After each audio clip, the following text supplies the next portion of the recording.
العجيب ان العهد الجديد مملوء بتشبيهات العريس والعروس. لعل اول شيء يستحضر في ذهني انا شخصيا اول بداية الايات التي فعلها يسوع كانت فين؟ في عرس قانا الجليل. عايز يقول ان كنت انا ادعيت مع مريم العذراء ام الطهور لهذا العرس، حضرت هذا العرس كضيف او كمشارك، لكن انا جاي عشان اخطب النفس البشرية دياتي، والمهر بتاعها هيكون دم على الصليب.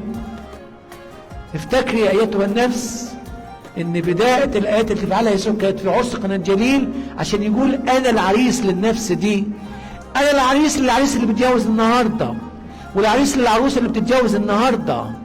عرس مجيد وفريد وعجيب، ان ربنا عايز يلتصق بالنفس البشرية، وعايز يكون بينه وبين النفس البشرية علاقة قوية جدا جدا، كعلاقة العريس بالعروس من ناحية الحب الجميل، الحب الهادي، الحب اللي فيه بذل وفيه عطاء.